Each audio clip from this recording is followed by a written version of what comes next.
Hey everybody. So here we are. We're back at it again. I told you this was going to be a back-to-back night, guys. So hopefully some of you stayed along, save some of your energy, because we're going to be going a little bit later into the night than usual. So again, guys, let's get all the particulars out of the way real quick, as we usually do, of course.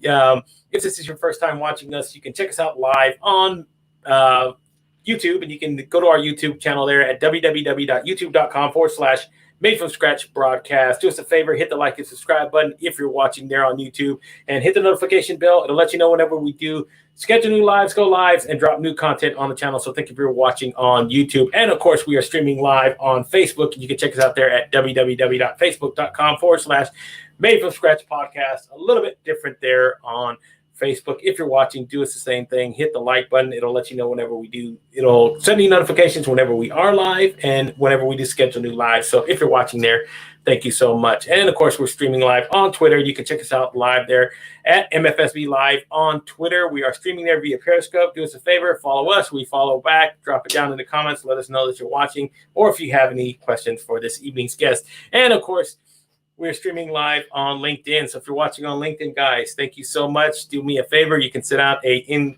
invitation connection request to me or my cohort this evening.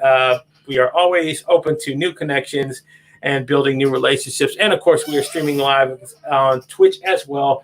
And you can find us there at Made from Scratch Broadcast TV on Twitch. So thank you so much if you're watching there on all those channels. So we got all the particulars out of the way. And let's get started and rolling with this one here. So let me start by, first of all, bringing in the unofficial co-host of the Made from Scratch broadcast, Mr. Mike Padurano. How are you doing, my friend? I'm living the life with the pink headphones. I'm telling you that it's still better than a Cowboys hat, so that's okay. It's a new look for you, but I like it. I think it really accentuates the tone in your skin, so I love that. Very, very, very, very handsome. So, guys, we wanted to bring this show together because we have an interesting guest this evening. He has a very, very gripping story to tell, and his world has been turned upside down because of a lot of the incidents that had happened a couple weeks prior.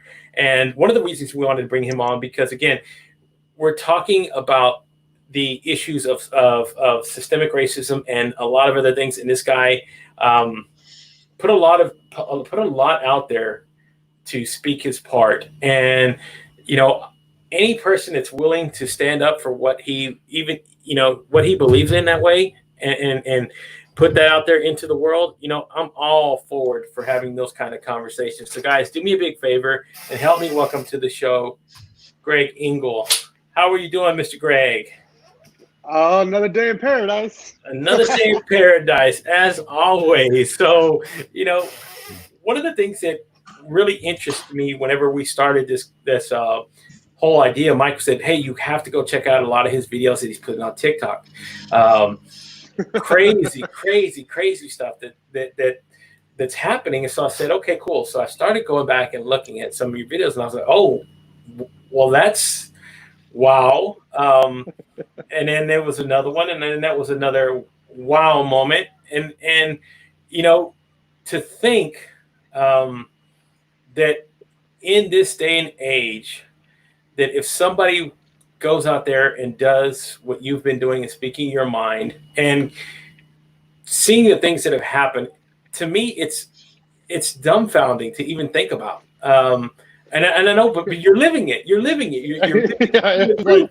So for me to just So for me to just observe it and kind of let's open that up a little bit for those who are unfamiliar. Kind of walk us a little bit about what happened and what changed everything for you. I keep wanting to say I've been. I was in law enforcement since about 9.5 years. It would have been 10 years in August. And I was the guy who maybe a little ideologically thought I could change the perception of policing. I'll put it that way. One of my best friends, he's still my best friend to this day. I mean, he was the best man at my wedding, had a degree in criminal justice. And I was going to the University of Oklahoma at the time, and I was, griping it was a little more griping about police. Yeah. And he looked at me and he goes, "The only way you're ever going to change it is from the inside." So Yeah. what? Critical thinking skill. I look up and I'm like, okay, I'm going to go change this from the inside. And 9.5 years later, pretty close to 10, COVID happened, and then George Floyd happened, and throughout my career, I'd been through a lot of controversial, times to be a cop. That being said, this was that moment of time of I saw the hypocrisy of both sides. Yeah. Because I saw people griping about government overreach and taking the Michigan State Capitol in full kit with ARs, and 3 weeks later we're defending the cops that killed George Floyd. I'm like, you can't have it both ways. You can't say, well, one's government overreach and the other's not. It goes to the same token. And I've worked in towns that are 400, 500 people. I've worked in metropolitan areas that have over 1 million people in them. So it's like I've seen the entire spectrum of law enforcement, from a small town, small county, limited, a lot of good old boy system, to major metros where they can come in on Monday morning and have 10,000 felony cases filed over the weekend. Wow. And that turns into, it's not uncommon in metro areas that they come in and have thousands and thousands and thousands of cases filed over the weekend. And I was like, I had been tossing the idea of being done for a long time. Yeah. Because you have to ask yourself this question when you become a cop: why are you doing it? And a lot of times it's, I'm going to go help the public and I'm going to protect and serve. And I feel a lot of the line of BS of I'm doing the right thing. And once you have this realization that government, see, this is where people are like, oh, you're anti-government. I'm really not. I'm not anti-police either. Like some of my friends are still cops, like the ones that'll still talk to me. But I have a lot of friends of mine who are cops, so it's.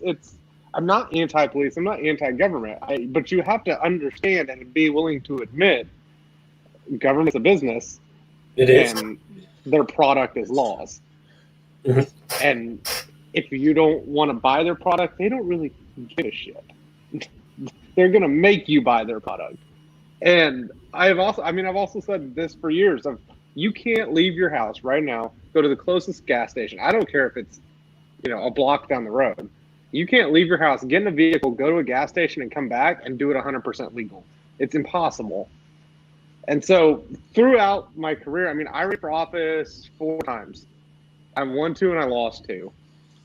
But every single time it was, well, what new laws are you going to make?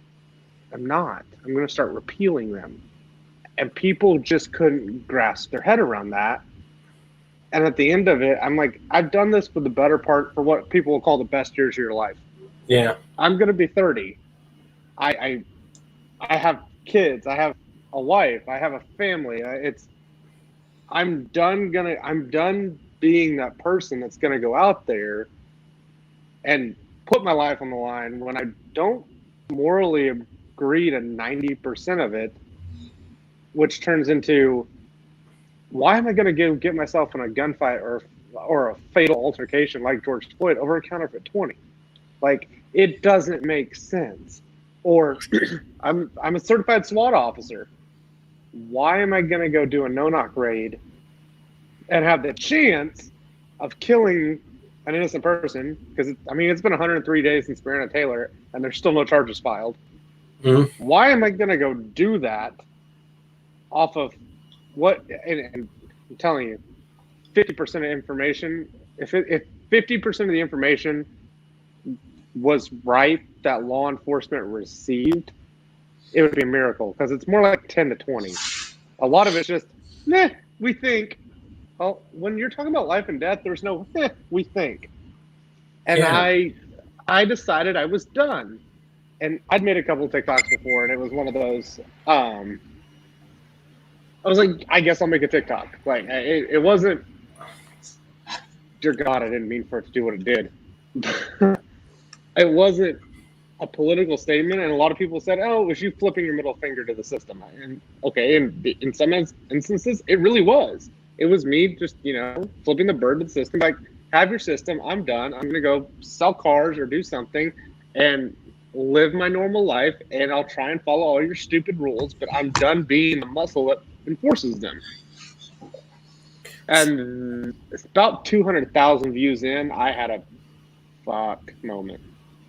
And then 300,000 views, and then 400,000 views, and then the comments started, and I had this. I mean, this goes back to the DM started. It was one of those. I had to figure out how to use technology that I've avoided for like 5 years, like Instagram. I have avoided using Instagram for 5 years. At somewhere between 200 and 300 direct messages on Instagram, I'm like, I guess I need to figure out how to use this. Yeah. Like, I realized I had struck a nerve. And what's mind blowing to me, and I was like, okay, me and one of my friends were like, we're gonna start a podcast because of this, yada yada yada. What's mind blowing to me, and it's still mind blowing right now, is the cops who are reaching out to me, and they're like, "You're right." And I'm like, what do you mean? You're by the book, the law is the law, and you're getting Snapchats and, I mean, different apps that they know can't be traced or screenshotted without proof. The amount of people inside the system are like, you're right. Now help me find another job. And I will go on record on your podcast, and I will say whatever you want me to, like, I will say whatever story you want me to tell. Now, there's limits to that. I can't name names per se. They didn't get charged. It's slander. It's libel. It doesn't help anything. But last week or a couple days ago, I think it was Monday, I was doing another podcast, and my phone started blowing up, and I finally reached in on my iPad and checked one of the iMessages, and we were over 1 million views. And it's over 300 and something thousand likes. And all I did was say, I'm done being the muscle. All I did was say, the system's broken. And people that want to look at them and say, oh, well, there's not systemic or systematic. Pick a word. I have a preference in words, but that's a detail. The people that look up and like, well, it's not racist. All you got to do is follow the law. The law's impossible to follow. Because nobody to this day, and I've made this claim to anybody, if you can give me a verifiable number, an actual quantitative verified number of how many federal laws and regulations there are alone, I will buy you dinner anywhere in the country. Because it can't be done. I was on the phone with the Library of Congress for 3.5, 4 hours. And finally, somebody told me the last time they attempted to count federal laws and regulations was 1980 something, so before I was born. Wow. And at that moment in time, there was somewhere between 3.3 and 3.9 million federal laws and regulations. That doesn't include state. It doesn't include county. It doesn't include local. So at what point are we going to look up and admit, hey, maybe this actually is a police state? I mean, it's a police state if they want it to be. It's a police state if you're the person that gets picked on. That being said, there's a lot of privilege that goes, well, if you're not poor and you can afford to buy the tagline, you have a new car every 2 to 3 years, and you follow the speed limit, you're not going to get picked on. At the most you can afford is a $500 clunker because you're working a minimum wage job. The tagline might not work. The taillight might not work. Or say you steal something from, I don't know, pick a retailer. The citation for that when I left was $760, and most people didn't have that kind of money. The other side of that becomes most of them didn't show up to court because they didn't understand the system, and if they don't have the money, then they're not coming to court because they think if they have to pay it right there, well, that turns into a failure to appear, which is another $760, and then a bench warrant out for their arrest. So you're at $1,500, and then that taillight they're going to get pulled over for to make a contact ends up being, oh, well, they have a warrant, So you arrest them and you charge them per mile to take them to jail. You charge them intake and booking fees. You tow their car and it gets impounded. You're at $2,000 to $2,500 based off of one. Hey, you stole a candy bar from 7-Eleven. Like and you're talking about minimum wage jobs. You're bringing home what, $300-400 a week, or sorry, every 2 weeks? Like, you're below the poverty line, and you just racked up very, very easily. And I'm talking, this can be done in I've seen it done in less than a month, where they've gone from nothing to a minor citation to a failure to appear to they get stopped and pulled over, and then they get taken to county, and now you're talking about they're $2,500 upside down for the legal system, and that's 1/10 of what they make a year. And at what point do you have to look up and say, "Yeah, system's kind of fucked"? Yeah, but everybody, that conversation doesn't get to happen inside. And I mean, I've jokingly told people I'm breaking the blue wall of silence because nobody wants to talk about this. Nobody wants to talk about it. So Greg, real quick, what's your TikTok handle, just so that people can find you? Because I feel like, hey Mike, I can't hear you. You can't hear me? Can you hear me? Can anybody hear me? I can hear you. Yeah, I can't hear you. So Greg can't hear me, but you can? Yeah, I can hear you. so Greg, he's saying he wanted just to tell everybody what your TikTok handle is. If you want to share that with people.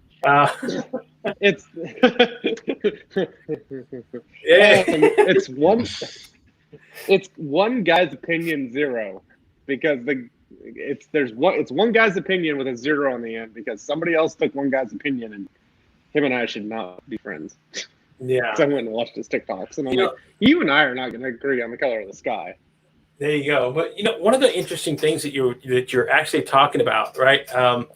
So I read a book called Talking to Strangers by Malcolm Gladwell, and one of the things that they talk about was how they came up with the whole basis of the book was based on what happened to Sandra Bland down here in Texas, and how she got arrested. And the officer's name was Brian Encinia, who was a DPS trooper down here in the state of Texas. And the process they went through she got pulled over for failing to signal, that landed her in jail.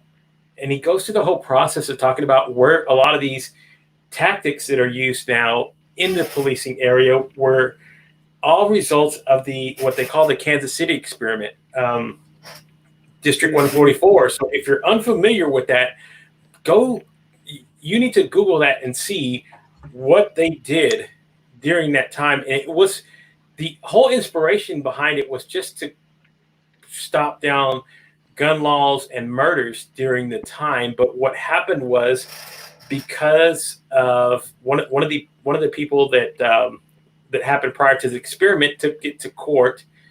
The court sided with the law enforcement, saying that it was okay to use probable cause to pull somebody over. So they used that tactic. To essentially create this whole experiment. So they took one district area in Kansas City, in one of at the time, one of the biggest crime rates in the city. They did systematic patrolling, and they only used a certain amount of police officers to do this. And they had the officers pull over people just because of probable cause, not even so much. So if somebody looked like they were making a sudden movement in their car, they would pull somebody over using probable cause to do this, So it's a common tactic now that's used, and it's actually the guy who put the experiment together wrote a whole book about it. And it's one of those deals of going like that the Kansas City experiment set precedent for probable cause nationwide. Yes. The problem becomes, and this is one of those blue wall of silence things, you don't actually need probable cause. You need reasonable suspicion. Yeah. And if you take this from because one of the biggest things during my academy was a question I missed on a test, and I will never forget it. mainly because I think it was the only question. It was one of maybe two questions I missed the entire way through my academy. If you see a driver driving down the road, swerving, but not leaving his lane, can you pull him over? And I said no. And it was during the legal section, and the ADA, that was the assistant district attorney that was teaching at the time, said, yes, you can. I was like, why? What has he done? He hadn't crossed lanes. He hadn't broken a lane. He hadn't done it. I don't have probable cause.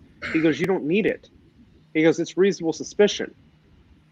You have reasonable suspicion that person may be intoxicated. Then you can, if you walk up to the window and it smells like alcohol, or a beverage commonly associated with that of alcohol, because alcohol actually has no smell. Yeah, like, this is one of those. In my next life, I'm going to be a DUI lawyer. But it's you have reasonable suspicion to pull him over. You walk up and he pulls down the window and it smells like he's been drinking. Now you have probable cause to make a DUI stop. Yeah. Wow. So, and what we were told, of course, this is one of those, nobody's ever going to admit to this. What we were told was, if you put it from 0% to 100%, and I was told this by district attorneys, if you put it from 0% to 100%, reasonable suspicion is about 20 to 25%. Probable cause is about 40 to 50. So your actual threshold for I believe they broke a law is somewhere between 20 and 40%. Yeah, that's good Lord, man. That's that's interesting to hear. That's kind of mind blowing, actually, to think about. Man, and here's the other side too. What they used to tell us about what's beyond a reasonable doubt is about 90 to 95%. So that's why you will see district attorneys take so many, like, a lot of times there's a lot of deals made that, guys, stuff, 90% of cases never go to trial for a reason. You can make a deal and then you don't have to go 90%. You don't have to prove a case that's 90% beyond a reasonable doubt when the initial reason for the stop was 20 to 30% of, I think he might have committed this crime. But the rate of prosecution. Wow, that's incredible, man. And then somebody really is just saying, I don't want to have to go to jail. I'll settle and take probation and all these other things. And you're thinking to yourself, geez, I mean, that is such an interesting aspect because, people want to, just because you see somebody in court, you think that he's a criminal. He's in court. He's a criminal. Where in all reality, he could just be a collateral damage of what the whole system is. Essentially, just and that becomes a lot of it, and that's because that becomes a lot of what you actually see is you end up seeing more collateral damage of the system. And here's the thing, too, though. When they take those plea deals, there's always something in there that you will never get waived. Court costs. So how much you could rack up, I mean, if you have 9, 10, 12 hearings, you rack up a couple $1,000s in court costs. Now, we're still talking about the $2,500 person that stole a candy bar, or hell, say they stole formula from Walmart or formula from Target and they get caught. And the same process goes through it. Well, they decide, hey, they're in jail. Judge, I need a plea deal. The district attorney will, it's only petty larceny or larceny from retailer. So we'll pay your fines, pay all your fines, pay your court fees, and it'll be deferred for 6 months. So don't get in trouble in the next 6 months and it won't go on your record. Well, now they walk out and their fines are up to $2,500, give or take. To get their car out of impound is probably going to be another couple hundred. And court costs very well could be $1,000, $1,500, $2,500, because every single time that a court clerk files a paper, that warrant just cost you $50 in processing fees. That warrant, to get the judge there to have a court date, you're paying for that, which turns into you're not really innocent until proven guilty. You're broke until you're proven innocent. Wow, and in a system too where a lot of these cases take place, it's in poor economic developed areas. Exactly. So, you gotta, geez Louise, this is very, And very, very eye-opening. Because I again, had a discussion off the record with another cop the other day about if you have to make, there's no quotas. Most quotas are, there's no quotas to say you have to write X amount of dollars or X amount of citations. Those don't exist in most states. They're illegal. However, there's a contact quota.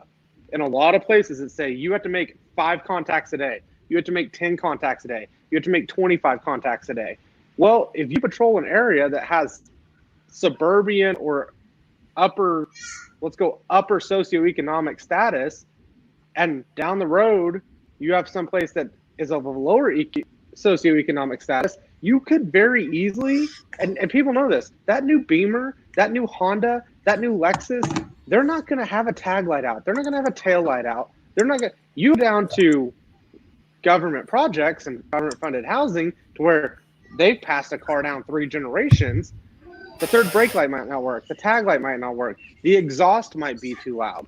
And you know, and this gets talked about all the time, you know that person, there's a phrase that goes around inside of law enforcement, and it's for better or for worse, it is what it is.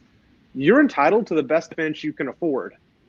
Out of those 2 neighborhoods, who can afford the better defense? It's wholeheartedly going to be the person that's pulling out the new Benz versus the poor person who's in an apartment working 3 jobs, or just working 1 because they can't find 3, that can barely afford to put food on the table and pay their rent. So you go write that person a ticket, they're going to pay it, not like there's not going to be a court date. You go write, Karen a ticket for not having her dog on a leash, and ta-da, you have a legit court case on your hand. man, what? Go ahead, Mike. So, Greg, can you hear me now or no? Ooh, No, still no. Hear him. He can kind of hear me. Yeah. Are you willing to go into your unfortunate? It's like No, way faded out. You're okay.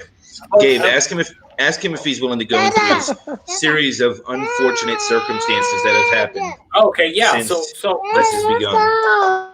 Let's talk about what he was saying was going back into the series of unfortunate events that have happened in your life since you put this on TikTok and in social media, and it just kind of took on a life of its own. So kind of walk us through that a little bit, because again, it's been quite a bit that you've had to deal with it. But you know what? I'll give you credit for this. You're here right now talking about it, and you got at least a smile on your face.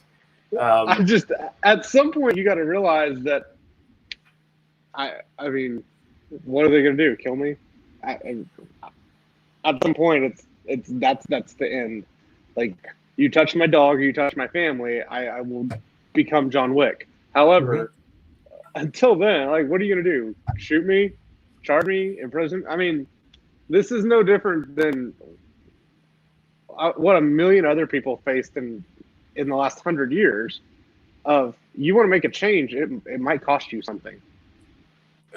Anyway, right before I quit, my house caught on fire. So we have been, like, I am in the pool area of our hotel. We have been living in a hotel room for 6.5, 7 weeks, almost 2 months, with my wife, 2 children under the age of 3, and my dog. Wow. Yeah. It's been fun. I walk out to go, then I put in my papers, and I walk out to go to one of my last 2 admin days. And a window had been broken out on my car. And so get that fixed. And then I'm literally sitting there dealing with my broken window.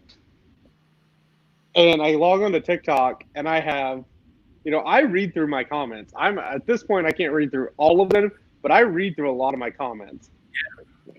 And in a lot of my comments, I'm like, okay, I'm getting support. And then out of the blue, there's a fuck you, we're gonna kill your family. Like, you picked us. You picked us. One of the biggest ones was, and I remember this because I was dealing with my window at this moment, when somebody left a comment that said, this is a war. Remember what side you picked when you watch us kill your family before you. And I was typing back out, I'll be your Huckleberry, and TikTok deleted it. That is So geez Louise. In a world, in a society where here we are sitting here talking about, the system is broken, and so many people will fight for the system, saying it's not the system, it's the people. No. Yeah, and you hear that, and you think to yourself that there's truth somewhere underlying what everything else that they want to not say about how the system really works. There's underlying tones, and there's people like you that know these things that we don't have no inclination about what it is, how things operate, because we're not inside of it. We're not part of it. We don't get to see it. Yeah. But yet the people who, like you, who are actually stepping out of the boundaries of what that is, talking about it out here, I mean, that's one of the best ways to, again, and I'm sorry, Ann, I'm using again. That's been a crutch word for me. I'm sorry about that, guys. But to your point, you're exposing yourself out here because you're fighting for what you believe is right. And I think people need to understand that's the quote unquote whole purpose of what this country was based on, was the fact that you have the right to say the things that you want to say. You have the rights to believe the things that you want to hear. That's well, and this is going to take it in an oddly political way, but I had somebody on Facebook who's pretty well known in certain communities that looked up and said, put a post on Facebook, and he caught, I mean, the amount of shit he caught for this blew my mind. He goes, but all you right-wing radicals who are griping about what they're doing when they're talking about burning down and looting things. And granted, I don't agree with it. I understand why it's happening. I don't agree that, somebody could lose everything, but I'm biased in this. I just lost my house 7 weeks ago. Exactly. So it turns into, but he put on Facebook, they are doing more, what they're doing at that moment is more what happened in 1776 and the founding fathers than the right has thought about in 8 years or 10 years. Because exactly. The conservatives got too busy talking about a revolution to actually have one. Yes. And you got to be careful, because I'm not advocating for revolution. However, no, I've seen enough dead bodies. I don't want to see any more. Exactly. And that's all that I think what we're trying to broach here. And the fact, and let me tell you what, people, if you want to come with me about this thing, let me tell you what, I'm very studied, very well. I've voted Republican. I've voted Democrat. I've studied William H. Buckley. I've studied the conservative movement. I have done my homework, because I am all about having intelligent answers, intelligent discussions. And I also want to always learn about both sides. But to your point, to say that blindly because you're turning your back on you're turning your back on the government, you're turning your back on this, you're turning all this stuff on here. That's not it at all. It's not, and that's not a point of it all. But that's the way that people see the perception of it, because he was in law enforcement, and he stepped away. Now he's just a turncoat. He's burning bridges and doing everything else, because that's the simple answer for them. Well, and I mean, it's. I think a lot of it the last year was I started listening a lot to certain social media influencers and of like Gary Vee. Gary Vee was one of the people of you do what fucking makes you happy. And you get to this moment of time of going, what the fuck? Because the entire, that TikTok audio could be in the entire day long. And I'm not saying, I will never say every single human being that is wearing a uniform right now is a bad person. Because once you do that, you just alienated 80% of the country to anything you're about to say. Yes. But the flip side of that is, too, of going, when the fuck did we stop being able to talk to people? When did we stop? When did it automatically have to go to force? When did it automatically have to do this? When did it automatically? Well, you voted for Trump, I voted for Hillary, and we're not speaking. Like, at what point did that become a thing? I didn't vote for either one of them, and I was the sitting chairman of my county Republican Party at the time. Like, I was literally the guy in charge of 27,000 Republicans, leading them, not in charge, leading them, organizing everything to mankind. I didn't vote for Trump. I voted for Gary Johnson. I was going to say that's who I vote for as well. I did not vote for, and because I'm like you, I've a lot of times early in my life, I've aligned myself with some of the things that the Republican Party was about. But I loved a lot of the things about it. But I've also loved some of the things that the Democrat Party. I'm one of those that say you don't have to go, oh, you're either right or left. You're either you're evil, either good or evil. You're either one of these things. To me, if you blindly put yourself loyalty to either one of those political parties and not pay attention to what your people are saying, your local congressman, your state, your school board official. Yes, I mean all that there is what I mean when I say if you want to go make changes, if you want to go start doing things, at least go be informed about it. Number one, and then number two, if you want to go make a change and you think that this is what you have in your heart that you want to do, go run for an office. Or go start a registered voting campaign. Go do something. That's all I tell everybody. Everybody has tomorrow. Everybody has the ability to get up tomorrow and say, you know what? Change your life. I want to change. That's change simple. your life. I did it. I had a union job and a pension job, and I did it. Exactly.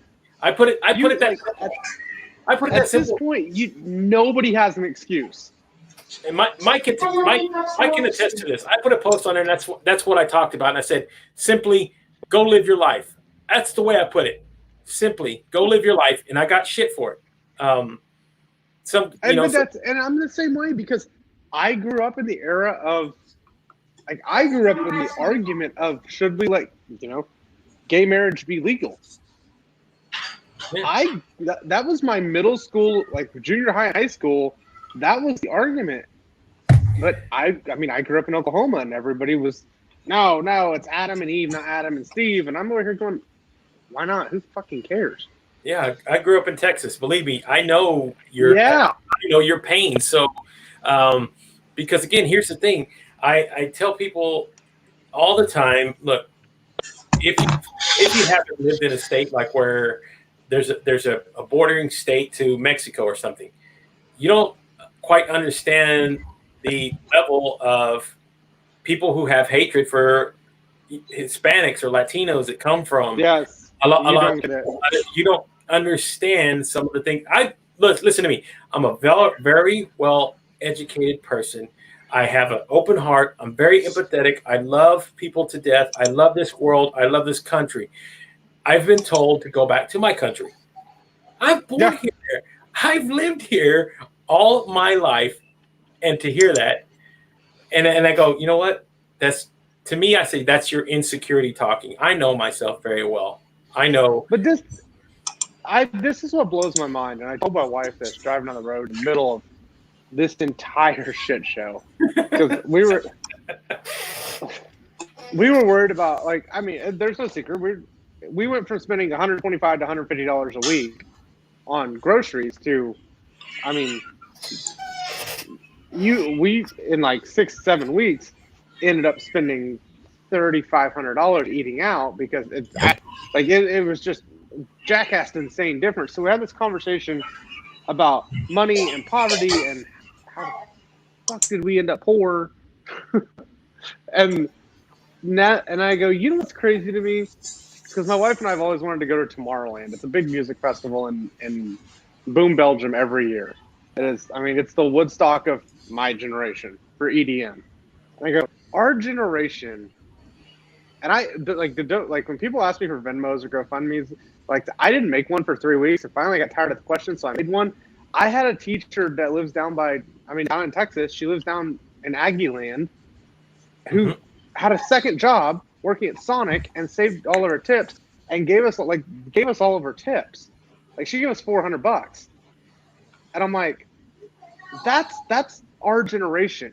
But and we were talking about that, and I go, you realize our generation has managed to put together a music festival where they can get 5 to 6 to 700,000 people there from all over the country, from all different countries, of all different races and colors and creeds and sexuality and everything. And you know how many people die? Nobody. The millennial generation and the generation after me, this is my opinion, is the most accepting generations in history. We don't give a shit what you look like, we don't even really care how you act. Just don't have it negatively affect us. We don't care what you do with your personal time. We don't care who you decide to share your bedroom with. We don't care. We want to make money, pay our bills, and live. And that's outside of that, that's not what the law is anymore. The law is a business that has done nothing but, at least since 1933, stacked on nothing but regulation and regulation after regulation after law after regulation after law. So let me ask you this question, Greg, because I mean, this is probably an impossible answer, but my thing to you would be, what would you do if you were in a position to start changing this? You 100%. Okay. You have to revisit and this is where this gets a very, very complicated answer, because 90% of laws, and that's a random number, I grabbed it out of the air, 90% of laws are bullshit, and you have to drastically revisit the entire system, because you start talking about 90% of laws. Explain to me why you have to wear a seatbelt. It's your car. You're driving down the road. Why is it the government's job to protect you, to make you wear a seatbelt? And if you don't protect yourself, we're going to take your money. That doesn't make any sense. But that's a seatbelt law. That's basically a speed limit law. That's damn near the entire premise behind DUI, because you know who the victim is in DUI? The state. Unless you hit somebody or destroy their property, the only victim in driving under the influence is the state. And at NHTSA's best statistics, law enforcement only catches 8 to 12% of people who drive intoxicated. So what's it really about? It's not about safety at that point. And you've got to start, and DUI is the one that's going to get everybody riled up, because my best friend's cousin was killed by a drunk driver. I understand that. I understand that. But the problem becomes, your best friend's cousin was killed by a drunk driver. That drunk driver still didn't get caught by the cops. And it turns into, how much money do you have? Oklahoma City, Oklahoma, there was a guy, a kid, a teenager, I think. He's a teenager in college years, was intoxicated and got charged with vehicular manslaughter because he killed somebody in a motor vehicle accident while he was intoxicated. He's doing 1 year of weekends in jail and has a 30-year suspended sentence. He killed somebody. Like, legitimately killed. There's your justice system. And people were outraged. And it doesn't change it. That's not going to change. So what do? You start repealing piece by piece, like an onion. You take out this law. You take out that law. 90% of laws can be gone, and the other, you could easily do 70%, and the other 20% you turn into civil issues. The other side of what you have to fix is you have to remove it from being a static monetary-based punishment system. Europe does this, and I'm not a Bernie fan at all, but there's some things Europe does that we should look at. Europe, like, there's countries in Europe where you get a speeding citation, your fine is based off your income. How can we not have the capability to do that in America? Therefore, hey, if you steal that candy bar from 7-Eleven, it's $110 instead of $760, because you make minimum wage. There should never be a fine in America that as a punitive matter is more than 10% of your monthly income. That shouldn't happen. Because, I mean, you're from the South, we live in Bible Belt. Yep. That's what people give the church. Yeah, 10%. 10%. If you make a law, it cannot be 10% more than your monthly income, because even that to some people could be financially bankrupting. Yeah. It's you've got to start changing laws and changing the process in which those laws are, the punitive side of that law is handed out. The third thing I'd do is I'd change police departments to a firehouse model. It's going to be just like a fire department. You get a call, you go take it. Otherwise, go work out, go learn something, because that would wholeheartedly change not only police relations, that would change community relations, that would change mental health and physical health of police officers.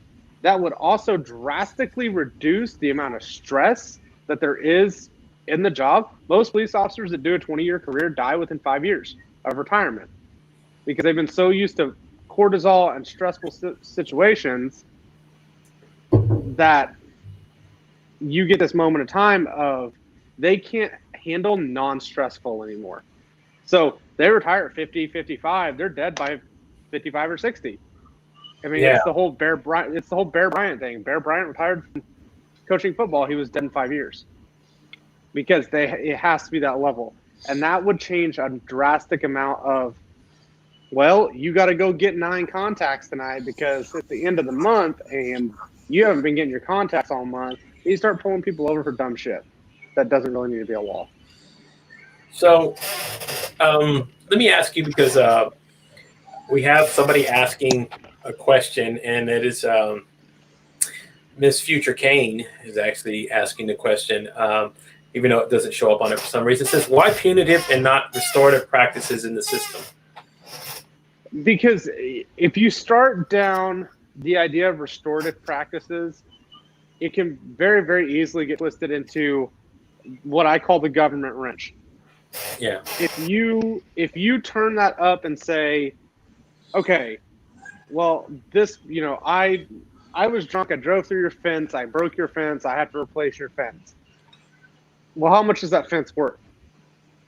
Well, to some people, it might be $40, $50 to replace that fence panel.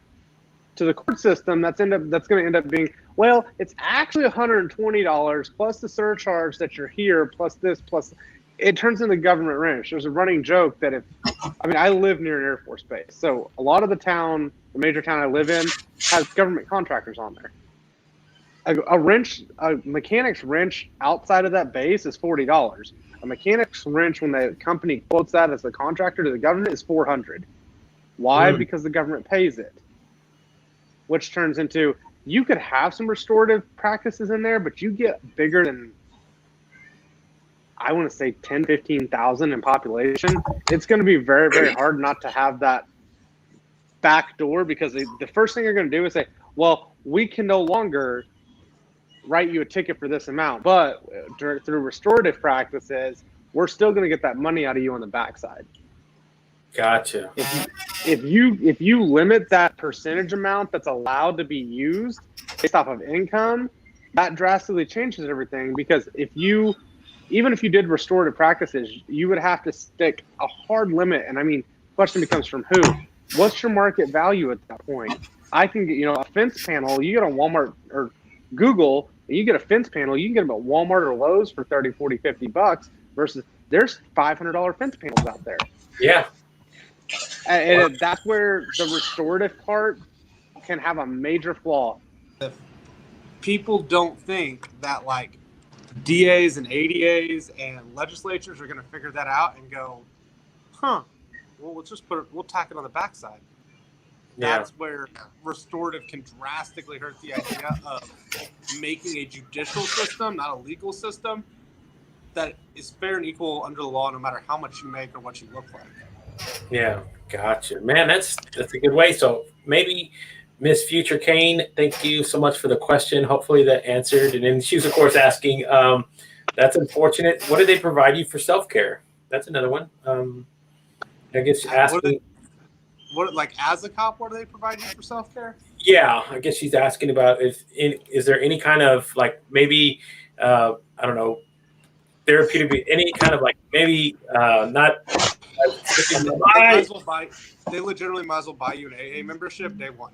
That's like because even like, there's some statistics 70% of cops end up being alcoholics. Yeah. So there's not. I mean, there's some people that are trying to do it. I think LAPD was one of the places that tried to do it.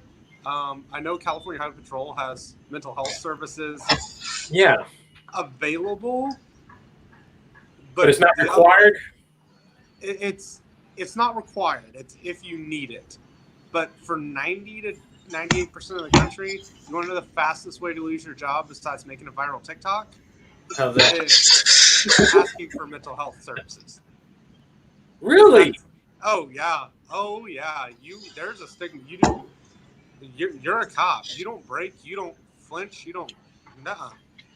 If somebody finds out you went to the shrink for anything besides an officer-involved shooting, oh my God, it's. Man, how does that possible? Because again, that's one of the things that was interesting to me is why don't they instill these kind of things in regular practice all the time? I would figure such a high stress, high anxiety job like that, you would need something like that to help you get through the day at least. I mean, you know what most other cops will tell you? What's that? Fucking deal with it or find another job. Wow. That's the mentality inside of. That's what I'm saying. People like normal people don't understand what it's like inside there. Like I don't care. You go little department, big department, whatever. Most people don't understand the mentality of suck it up, buttercup, and fucking deal with it. It's just a dead body. It's day 3. You'll see 4 more by Friday. Wow. And if you have to blow off some steam, hey, we're all going to the bar after work. You coming? So, Greg, can you hear me, Greg? There are individuals out there I'm who are assuming taking not. that to a different level, and they're doing jiu-jitsu and they're doing, yoga. Yes, but as a culture as a whole, no. Hell, go look at. I'll point this out because it didn't happen this year. Next year, go look at Police Week in Washington D.C. and after 5 p.m., figure out where everybody is. I can tell you that everybody's at a bar. That's how it works.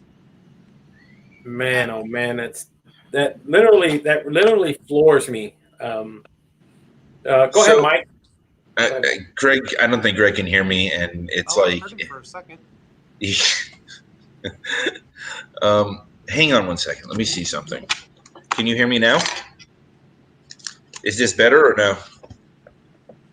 No. It's got to be me, Mike. It's got to be. We can roll with the fact that it's always me. It's okay. I mean, I have divorce papers to prove it, so it's okay. I'm not worried about that part. Oh my gosh!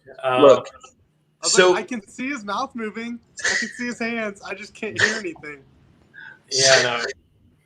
I'll call him on the phone in the meantime. How about that? I mean, we have tech problems all over the place. Yeah, call him on the phone. You can hear what he's saying. But go ahead, Mike. Ask the question. I'll repeat it to him so that way he can at least get. I was like, I would, but I'm using my phone.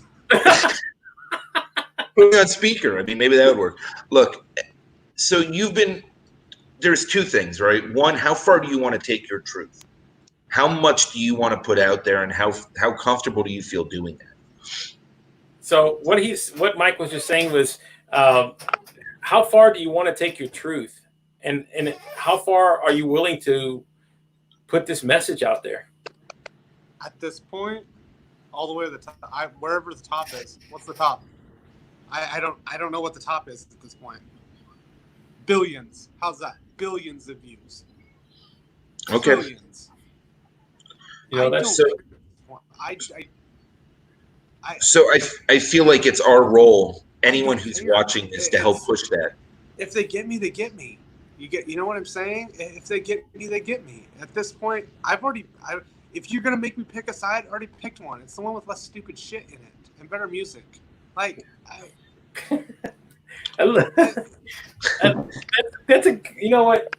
That's why I said for somebody in the position that you are, I love the fact that you still have that attitude. You still have a chipper attitude about you because, again, so many people could have their head in their hands going, this world hates me. What am I going to do? All these other things. And I've told people, nobody has an excuse anymore. I was homeless when I quit my career for a moral reason. yeah.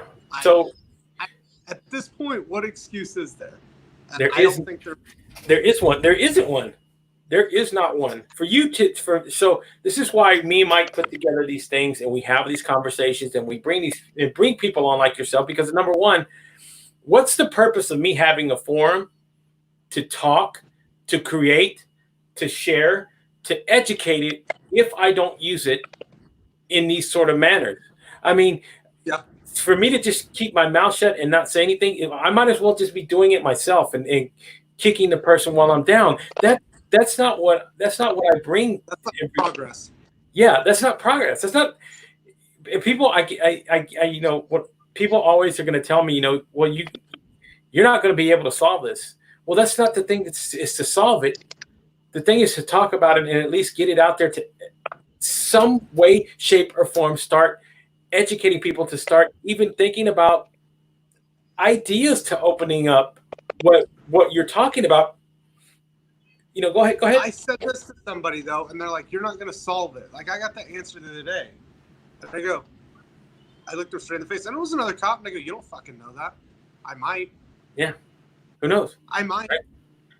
Right. Because right now, I can go walk up to a protest, and I can understand both of these sides. I can walk between the riot line and the protesters, and I've been in both of their shoes. As a person who has been I've been poor. I mean, this is ironically the third time in my life I've been homeless, but I slept in my truck and got harassed by the police. So I know what these people are talking about. They're talking about a systematic injustice. I know what these guys are doing, collecting a paycheck. Yeah. It's both sides.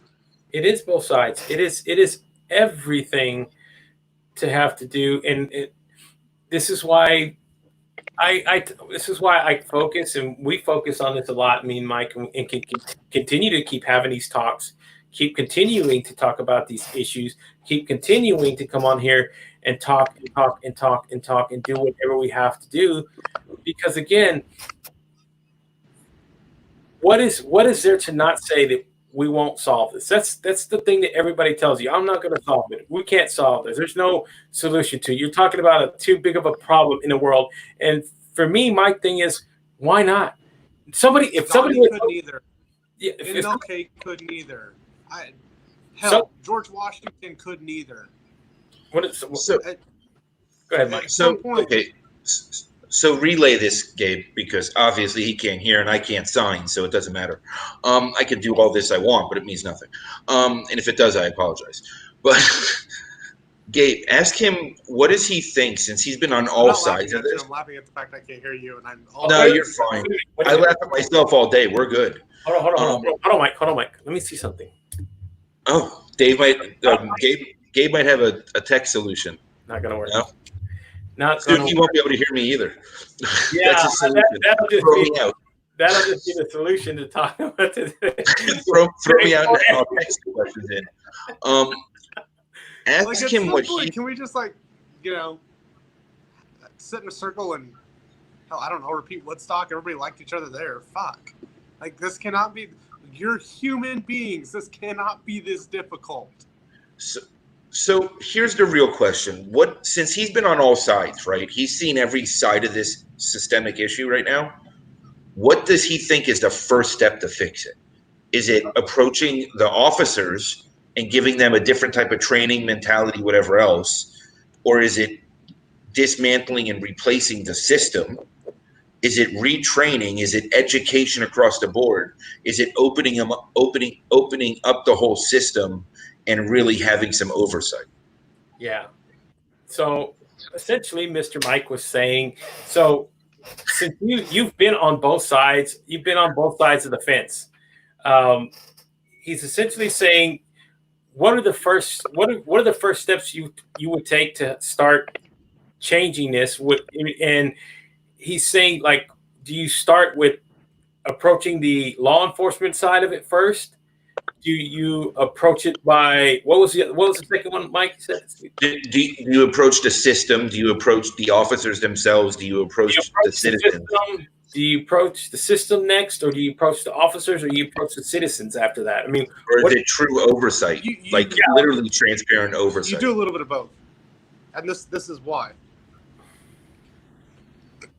Law enforcement can only enforce the laws that a community or state or country or whatever the jurisdiction is allows to be passed.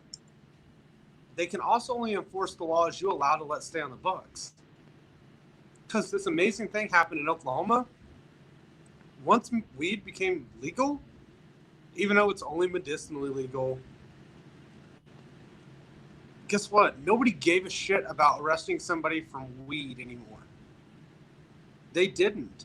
Like, I know people on deferments for marijuana that if they would have got caught 6 months later, like, I'm talking 3 to 4 to 5 years for felony distribution of marijuana, that if they would have got caught 6 months later after that state question passed, guess what? Nobody would have cared. So I've seen this shift. I've wholeheartedly seen this shift. At the second you take the law away, well, we can't enforce it anymore. It's not the law. That's why you have to start with the idea of removing dumb laws. Yeah. And I don't. The hard part is going to be to that one. You have to get legislatures on your sides, and love it or hate it, the simple fact is in most states, most legislatures, most people in the legislature, which is part of the reason I believe I lost outside of funding to get in the legislature twice, are old white people. Go look at most legislatures. Go look at Congress. Go look at hell, any state house, any state senate, except for Nebraska because they only have one. It fucks everything up. But go look at all these state houses and state senates. Yeah, it's legitimately a bunch of old white people. Yeah, it's white people over the age of 50. And it's not really representative of the people. You know, that's essentially what's so crazy about what you're talking about is that, you know, when you're talking about assembly like that, it's, well, each senator is a representative of his constituents. Well, you know what? If your constituents are mostly African American, but yet, how did somebody, you know, got these guys get in these? I don't want to go into the politics because I go crazy about this. It goes back to the same thing. Stop saying AOC. Say the representative from New York. Yes. Stop saying Mitch McConnell. Stop saying Nancy Pelosi. Stop making them famous. Because you stop making them famous, they become irrelevant. Public service should be a burden. And I think if there's one thing that I believe I had to deal with that a lot of other people around me never did, they looked at public service as a job. That job was a burden to me. I'm homeless and basically broke at the moment, and I've slept better in the last 2 weeks than I've slept in 10 years. You know why? I'm not going to financially bankrupt somebody. I'm not going to fuck somebody for life tomorrow. Yeah. And people don't get it. And you have the generation in the legislature, most of them right now, grew up with buying power. They grew up with an economic system that functioned. They grew up with somewhat of a social safety net that they swear they didn't have. They grew up to where in 1970 you could go to Yale and pay for it off minimum wage. They had buying power, and they have implemented policies and procedures to such an extent in this country that you cannot pay for Yale. You can barely pay for some jackass JUCO off a minimum wage job. It's pretty simple. Look, it's pretty simple. There's two words that you could use that would scare every fucking congressman and every fucking senator in this country right now. Two words. It's called term limits. Mm-hmm. If you instill term limits, and they won't do it because they're the one that control the power to do it. But if you said, You got term limit. I'll add 2 more words to that. Age limit. I'm serious. What's your legitimate options for president of the United States right now? A batshit crazy old man that likes to pick fights and a batshit crazy old man that doesn't know where he is. Yeah. You know, like, there's your options for president, and it's how do you fix the system? It's not just police. It's not just laws. Yeah, because you know what? Exactly to your point. There is an age limit how young you can be to run for president. Mm-hmm. There is one if you want to look it up. There's an age limit for Congress. There's an age limit to be U.S. Senator. There's an age limit for most state legislatures and governors, or a minimum age that you have to reach before you can run. Yes. At what point should there be an age limit to say, hey, after 65, your cognitive ability might be all right, but due to a bell curve, we're going to say 65 is it. Guess what? Neither person that's going to be president of the United States in November would be eligible right now. Nope. They're in their mid-70s. Yeah. That also makes you do something, I think, in a political aspect that drastically changes it. If you want to make a career out of politics, hey, guess what?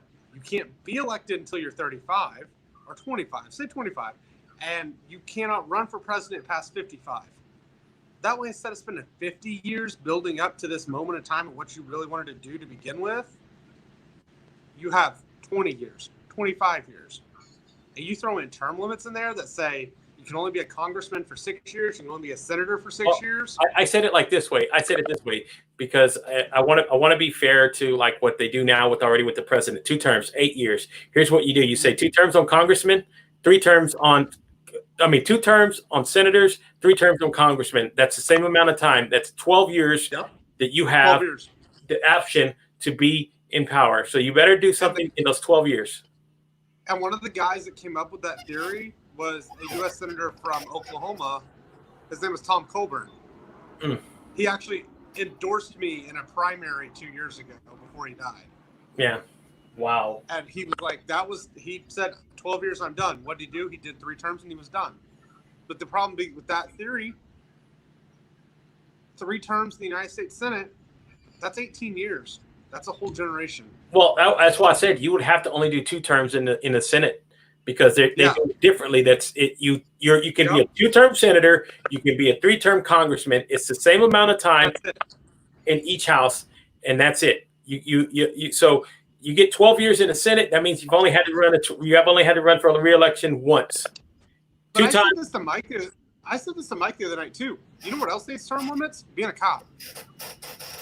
Because once you get 8 to 12 years of being a cop, it is, and I got to go find the study, but the psych evaluation you take to become a law enforcement officer in most states is the MMPI, the Minnesota Multiphasic Personality Inventory. Somewhere between 8 and 10 years, a majority of police officers, if they took it honestly, can no longer pass it. Because your cognitive ability, your cognitive thinking, and your cognitive process has been so drastically changed by the things you've seen over 8 to 12 years that you are no longer thinking like a reasonable or normal person, the way the law puts it. And in all reality, what it does in plain English, you've lost your fucking humanity. Mm. Wow. This is a lot of eye-opening stuff for me this evening. Not to cut. I'll tell on myself just a little bit. So an MMPI is supposed to be, I want to say 3 to 4 hour test. It's like 600 or 700 questions. Last time I did one in right at an hour. Because all it is true false. And it's statements of like, I trust the government. I don't trust the government. I loved my dad. I loved my mom. Like, go look up an MMPI, a Minnesota Multiphasic Personality Inventory. It's like 600-700 questions. But once you've taken them so many times, you have a pretty good idea of if you take this test that says, I trust the government, true or false. Well, if you're applying for a government job, what the fuck are you going to say? Wow. So it's like 600 questions. It's supposed to take you 3 or 4 hours. Most cops that I know can clear one, and I cleared one in right at an hour. Jeez, and that was just time reading and time writing. man. There- Oh man, there's the tip of the iceberg. there's so much. You know what? We're gonna have to at some point have this conversation again, because now there's a couple of things that I want to go do research on, and we will have another discussion about this, because um, I'm a big proponent of studying a lot of the things that we talking about here now, and then not only that, to have research and backing to talk about what we're saying. So people come back and they go, well, you guys are full of shit. You said, I think so. No, you know what?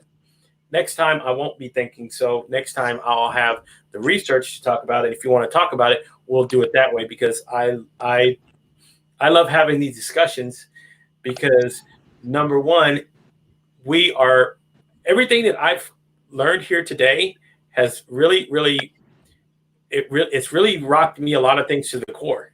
Really, I mean, literally, it has. And that's just the tip. Exactly. That's what I'm saying. We're talking about this is just. I'm just doing this. I'm just scratching the surface. I haven't even dug deep into what we're talking about. And one of the things that was already flooring me was he said, if you go talk to somebody about mental health, wellness, as an officer, you're looked as cuckoo. You mean, gosh, Yeah, you're a pussy. I don't care, male, female, whatever. You're gonna look up and they're gonna be like, so get another fucking job or get over it. Like that. That's the mentality. It's and that yet, I don't break. And yet, when we see the criminals who have mental problems out here in the world, and they mass shootings and things like this, oh my gosh, they should have had more mental health. They should have had all these other things. They should have paid more attention. You should have seen all the red flags. You get veteran officers that respond. Veteran officers 5+ years, only 8 to 12, somewhere in there, and you start looking up and go, well, why didn't they treat them more like human? Because at that point, they've scientifically lost their humanity. You've covered it up. Man, like I had to do things outside of being a cop, and it was still hard for me not to be like, well, sorry about your luck. Click, yeah. That's the law. You know what, Greg? We're going to have this conversation again at another point.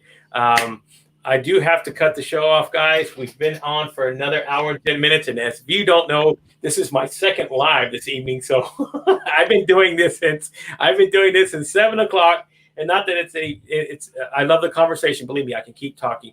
But my wife and kids are probably looking to hunt me down right about now, going, where the hell are you at? But yeah, but again, thank you guys so much. Thank you, Mike, as well. Sorry about the audio technical. We will work this out so that next time we will have a better conversation. But again, thank you so much. I've learned. He's also joining us July 6th for the roundtable too. Okay, good. When we have the roundtable as well, we will have you there. But I still want to go another solo, because there's a lot. You've piqued my curiosity, my friend. And usually when that happens, I love to go dig somebody's brain. So I'm going to be digging at your mind while I do this. And that's I'm very thorough when I go through and do a lot of these things. So I want to have you on again. Definitely. And then thank you, Mike. There's a lot of stuff we do dive deep in on my podcast that I'm like, it's not like funny most of the time. It's, why did the Atlanta officer shoot the guy in the back? I can say this, legally it's justified. That doesn't make it morally correct. Exactly. And again, this is where I want to go with the next step. So yes, and so tell us a little shout out to your podcast as well, because I would love to highlight that if people want to go listen to it. My podcast is called Qualified Immunity for a reason, because it is myself and one of my very best friends who is a third-year law student, who we've both worked inside the system on different sides of it. He worked for the lawyer who defended Timothy McVeigh in the Oklahoma City bombing. So we work, and we're really good friends. We've worked on two sides of the same system. And it's our running thing it's called Qualified Immunity. We're going to dive into the legal version of it and the unspoken version of Qualified Immunity, because there's a whole nother 6 hours there. Yeah. About how cops don't charge, how DAs won't charge cops for anything on duty. but it's called Qualified Immunity, and it's insight on trying to fix a broken system for two people who have lived inside of it for their entire adult lives. Yes. Awesome. Mike, do you have anything to say, my friend? No, half of us won't hear me anyway, so we're good. Well, again, I'm gonna laugh at that. I don't know what you said. I don't know what he said. But I just asked him if he had any closing thoughts or anything else to say. He said, "Nah." He said he was good. He goes, "Half of you won't hear us anyway." So, I'm sorry again for the technical difficulties. It's part of the job. Was not planned, but that's what you get when you do a live show, everybody. So again, thank you, everybody. You can check out Greg Ingle, check out his podcast as well. I will put the links in the show once I get them from you, and people can go check it out and connect with him on TikTok. Give us your TikTok handle one more time. My TikTok handle is OneGuy'sOpinion0, and then my Twitter, Instagram, and Facebook are all at Greg J. Ingle. Okay, at Greg J. Ingle, guys. So I'm going to put that in there as well. I will pull all this stuff up once we get this episode out there. Thank you again, everybody, for joining along. Thank you, Francine, Deb. Let's see, who else was Annie, of course, and Mr. David Pollock, and then Lydia Levilcio. Future too. Yeah, Future as well. Future Kane, thank you so much. You, Fallen Ortega, all you guys who were following the show, thank you so much for allowing us to bring this out into the open and talk about get real talk out there. Thank you again, and thanks, Mike, for putting this together, my friend. As always, my partner in crime, he will help me whatever we got to do to get it out there. And then again, thank you, Greg, and we'll be in contact because I want to have this conversation to an umpteenth level next time. Okay. Deal. Okay, deal. All right, stay safe. Take care, my friend. Take care of your family, your kids, everybody. Thank you again so much for joining this evening. I will be tomorrow night will be a night off for me. I will have a guest host tomorrow night, so I'm just technically directing. I don't have to be on camera. I get to rest my mind a little bit, and I usually do enjoy that. So, bye, everybody.